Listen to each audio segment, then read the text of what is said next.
first time po dito.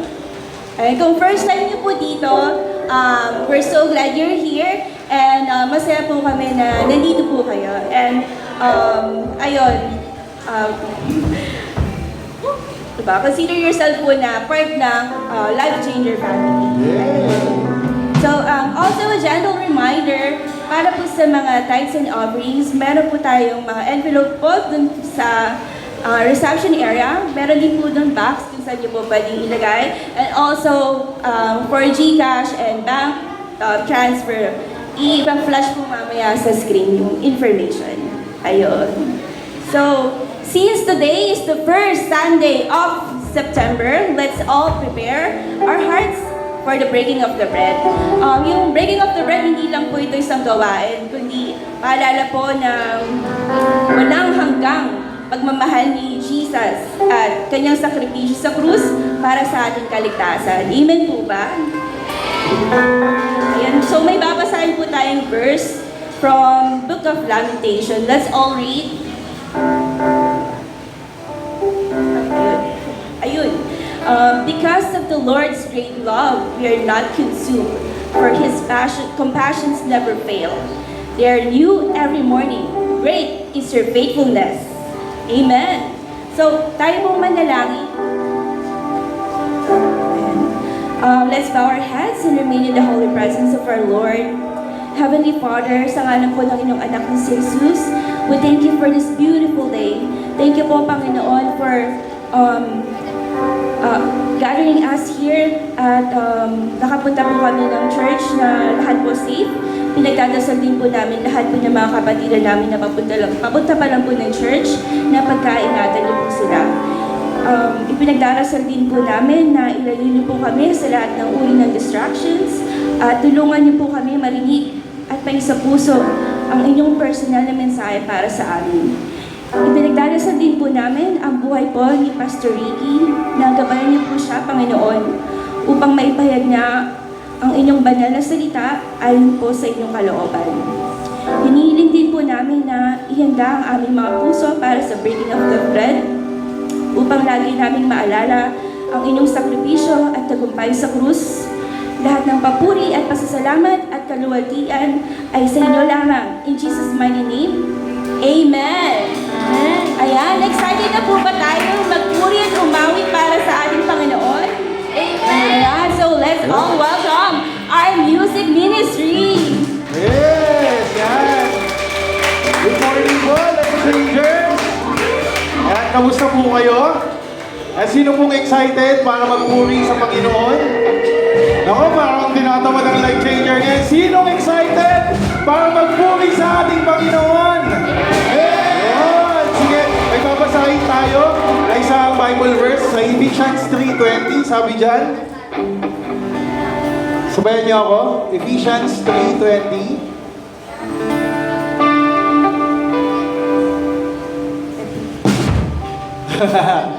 Hindi, Ephesians 3, chapter 3. Yan, sabi dyan, now to Him who is able to do immeasurable, more than all we ask or imagine, according to His power that is at work within us. Yan, yung Panginoon na mapapurihan natin ngayon, Life Changer. Yung Panginoon na walang imposible para sa Kanya. Yung Panginoon na unligad para sa atin, and yun ay in work para sa iyo, and yun ang papapurihan natin ngayon sa Kanya. Papapurihan natin ngayon ay siya. Yun. So, Life Changers, let's worship our God. Come on, papalampok natin ang ating mga kamay. Hey! Lalagyan natin ng konting kitiyan. Come on! Labas na magsampahan sa ating Panginoon. Hey!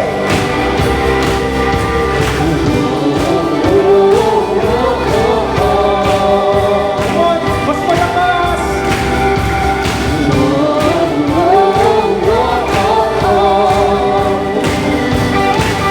Minsan,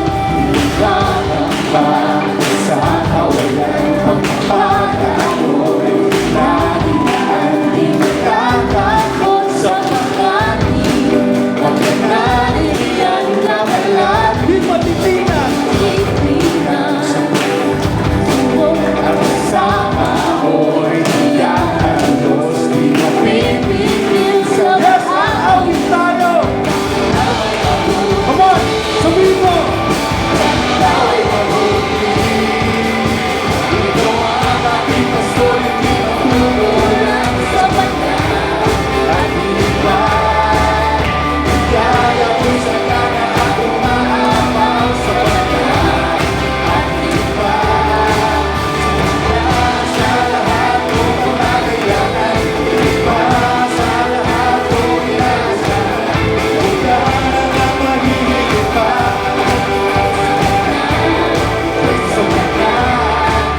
amen, amen, amen. Napakasarap magbuhay sa ating Panginoon. Knowing ng ating Panginoon ay kasama natin at siya lamang ay sapat na at higit pa. Panginoon, maraming salamat po. Dalangin namin this morning, Panginoon, na kami po ay makalapit sa iyo, Panginoon. Kami po ay mahubog mo ng gusto, Panginoon. Na kami po ay kakausapin mo, Panginoon. Magbibigay ka po ng mensahe sa amin. Mensahe ng iyong pamamalaan, Panginoon. Mensahe ng iyong pag-ibig, Panginoon. Mensahe ng kapayapaan natin mo, Panginoon. Lord, come to you this morning. Declaring, Panginoon, sa piling mo lamang. Sa piling mo lamang namin matatagpuan tunay na pagmamahal, Panginoon. Come on, church, we sing this. Kapayapaan, magmumula sa iyo. Sa iyo lamang, Panginoon. Kung kaligayahan, kaligayahan na kami sa piling mo. Minsan pa kapayapaan, kapayapaan magmumula sa iyo.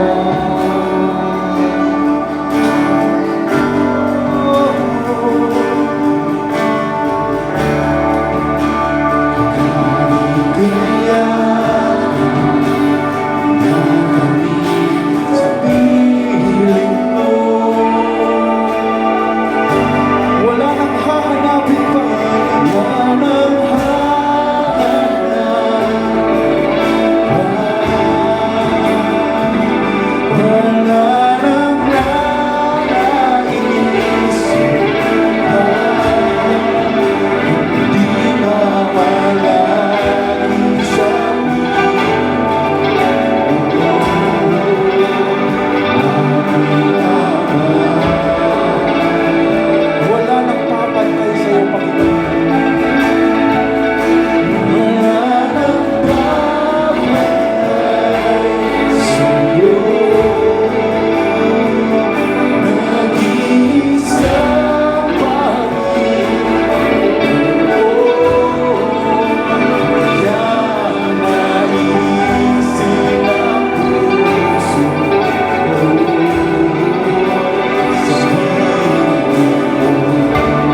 Wala nang kapantay sa'yo.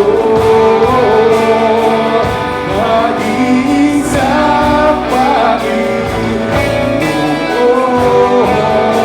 biglang naisin ang puso ko. Come on, church! Sa piling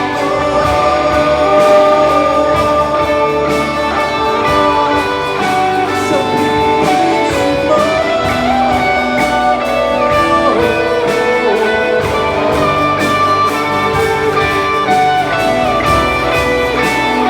Maraming salamat, Panginoon. Wala nang hahanapin pa, walang nag-aisip, walang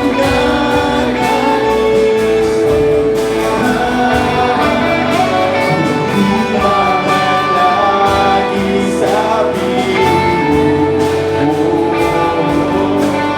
Amin naman.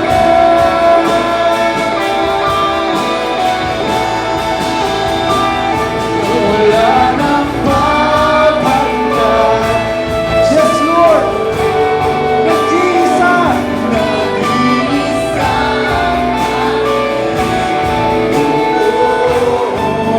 Kaya naisin ang puso ko sa piling mo. Come on, church. We worship Him today with all your hearts. Come on. Siya sa church. Sasambahin natin siya. Wala nang hahanap.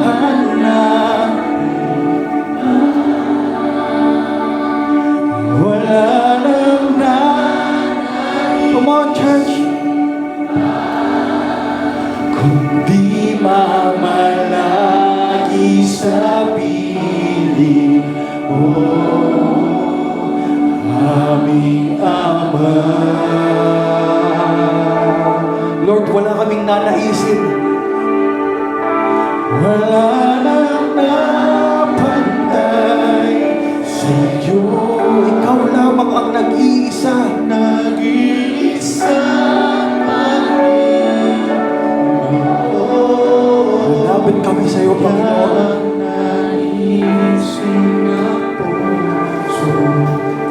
Kaya ang naisin ang puso ko. Kaya ang naisin ang puso ko sa piling mo.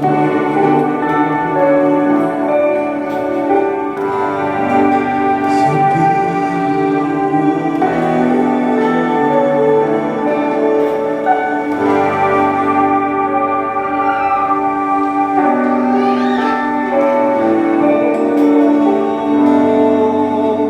Yes, Lord. Maraming salamat po, Panginoon, this morning. Hanapit po sa inyo isang pribileyo para sa amin, Panginoon. Lord,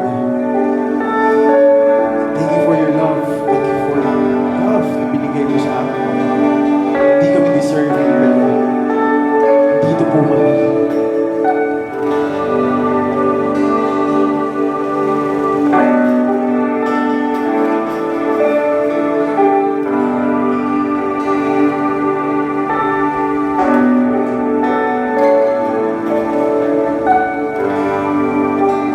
Yes, Lord.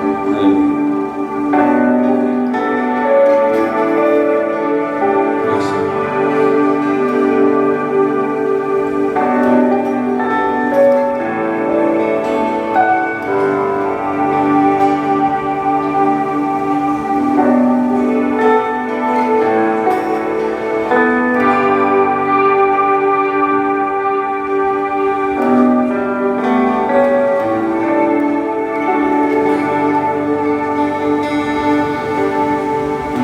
Hallelujah.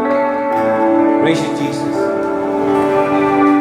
Lord, maraming salamat po para sa umagang ito, Diyos. Tunay nga, Diyos, na Ikaw lamang ang tanging namin kailangan. Sa iyo lamang kami sumasandal, Panginoon. Sa iyo lamang kami kumakapit. Lord, sa araw na ito, special na araw na ito, Panginoon, bilang unang linggo ng buwan na ito. Ito ang araw na ginugulitan namin ang lahat ng ginawa mo para sa amin. More than 2,000 years ago. On that cross, that day, Lord, ay binigay mo yung sarili, Panginoon, in our place. Na kami dapat ang mapaparusahan, ngunit inako mo ang lahat. Lord, sa araw na yun, wala kang ibang inisip kung hindi lahat kami. Sa araw na yun, O Lord, habang pinapahirapan ka, habang pinaparusahan ka nila, Lord, wala kang ibang nasa isip, walang ibang laman ang iyong isipan kung hindi ang tanging pangalan lang namin, Panginoon. Lahat kami, O Diyos. Tunay nga na napakalaki ng ginawa mo para sa amin. Lord, hawak namin ang tinapay nito at ang inumin na ito, Panginoon. Bilang paggunita ng lahat, everything that you have done for us on that day. Nataas namin ang tinapay na ito. Lord, when you said in your word that this is your body that was beaten up. Yung katawan mo na pinahirapan para hindi na kami mahirapan. Ang iyong katawan na nasugatan para po sa kagalingan ng bawat isa sa amin. That you said in your word that by your stripes we are healed. And indeed, God, we are healed. Kung meron mo kaming karamdaman ngayon na physical illness o disease, Lord, naniniwala kami that from the inside out, if we believe that we are healed, we are healed. Salamat po, Panginoon, sapagkat naniniwala kami na ang lahat ng sinabi mo, Lord, meron talagang katumbas na katotohanan. Lahat ng sinabi mo, Panginoon, sa iyong salita, lahat ng pangako mo ay tinutupad mo, Panginoon. Maraming salamat po, Lord God.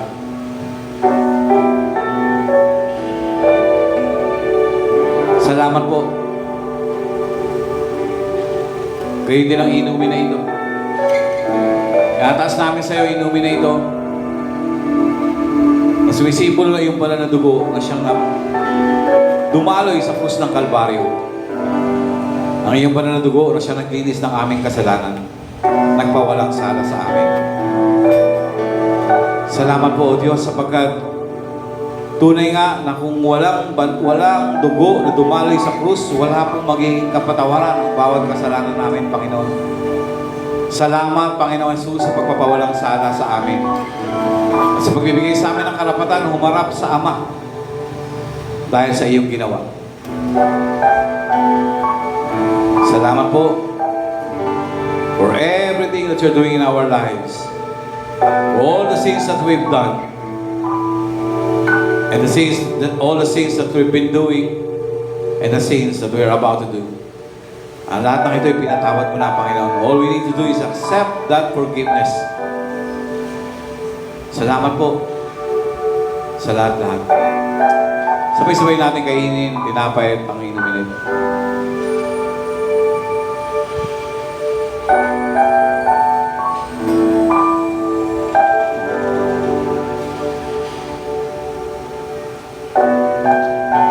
Again, Lord, maraming salamat po sa lahat-lahat. Thank you for love. Thank you, God, for your great love for us that you have given your only begotten Son. For whosoever believes in Him will not perish but will have eternal life. Kaya po nagpapasalamat kami, magpapawalang sala sa amin at sa buhay na walang hanggan na iyong ipinagkaloob sa bawat isa sa amin bilang iyong regalo sa lahat. Salamat po, pinupuli ka namin dadakila. This is our prayer in Jesus' name. Amen.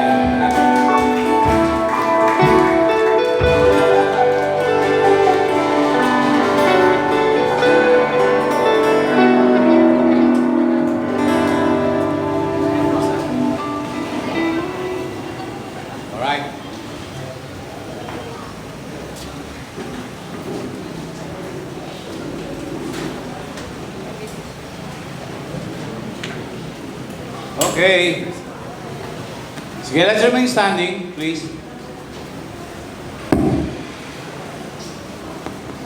Meron tayong babasahin sa Matthew chapter 5 bago tayo magsimula. Matthew chapter 5. Can you please move forward, occupy the vacant seats in front. Yung mga nasa likod, pwede kayo pumunta sa harap. Move forward para yung mga late, meron silang uupuan sa likod, di na sila lilipat sa harap. Alright. Okay, please. Yung iba nasa likod, yung mga nakatayo sa likod na wala kayong upuan, ito dami yung upuan. Oh. Sige na, huwag na kayo mahiya. Yung mga nandyan, yan yung mga huling-huling papasok.